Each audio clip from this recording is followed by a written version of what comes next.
Unlike other genres, action movies don't need to be filled with nuanced performances or a watertight plot. If anything, those things just get in the way of the face punching. All a good action movie needs is a sky-high bullet budget, some flippy kicks, and kerosene burning through its veins from start to finish. Fortunately, Netflix has jammed full of underrated action movies. If you'd rather see bruised chins than Oscar wins, this movie roundup will be right up your alley.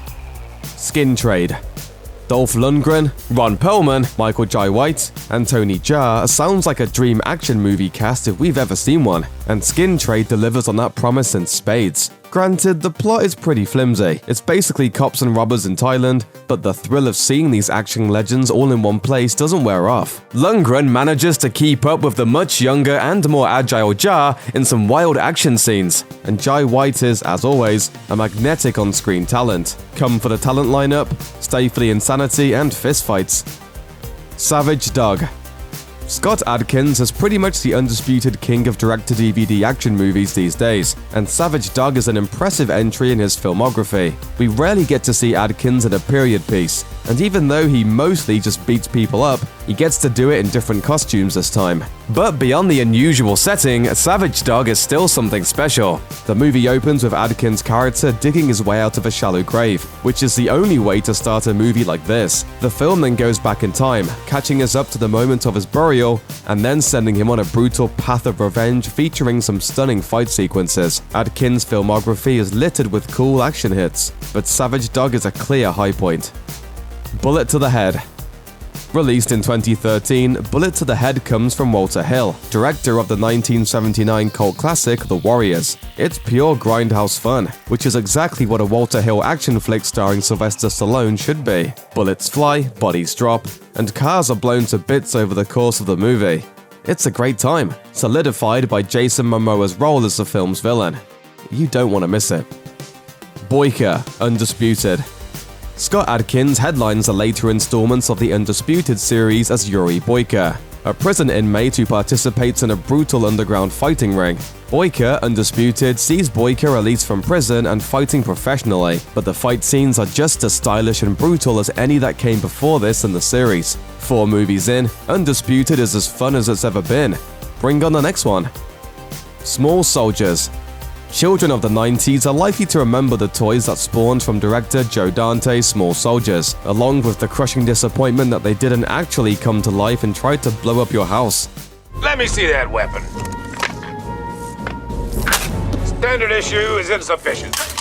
The film itself is something of a forgotten gem, one that's definitely made for a younger audience, but an action movie is an action movie, and this one is actually a lot of fun. Small Soldiers is weird, campy, and features action figures going to war with each other, which for most kids was the best toy-based combat outside of Toy Commander for the Sega Dreamcast. Sky Captain and the World of Tomorrow.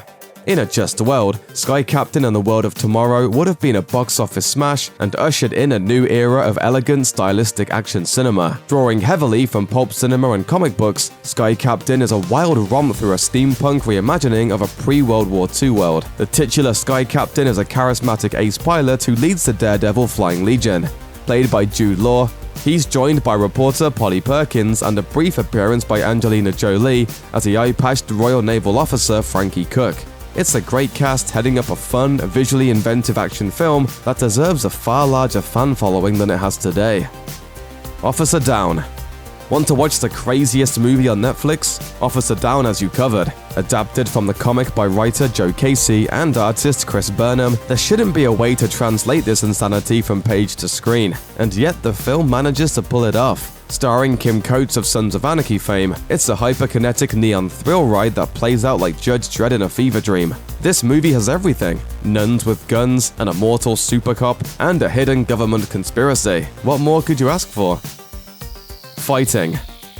It's kind of hard to remember the days when Channing Tatum wasn't a megastar, but back before Magic Mike and 21 Jump Street, Tatum appeared in this little scene gem. Tatum plays the tough-as-nails Sean, a hustler who discovers he's a prodigy as a street fighter. The fight scenes are brutal, no-holds-barred affairs that translate the intensity of street fighting to the screen very well. Fighting was never going to win any Oscars, but it's a very interesting and often overlooked entry in a talented actor's career.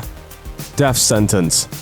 Modern horror master James Wan of Saw, Insidious, and The Conjuring fame took a brief hiatus from the genre in 2007 with Death Sentence, a Kevin Bacon vehicle that follows the tried and true narrative of a regular man out for revenge. When his son is stabbed in a gang initiation ritual, Bacon's Nick Hume decides to take the law into his own hands, waging a one-man war on crime in his city. It's nothing action fans haven't seen before, but you haven't seen this kind of film directed by a whiz like James Wan, or with an actor so effortlessly good as Kevin Bacon. Bacon channels Nick's relentless drive, grief, and rage in stunning, understated fashion. Throw in John Goodman as the film's villain and you've got yourself a good time. It may be familiar action movie territory, but sometimes that just means it's worth the journey. Thanks for watching. Click the looper icon to subscribe to our YouTube channel. Plus, check out all this cool stuff we know you'll love too.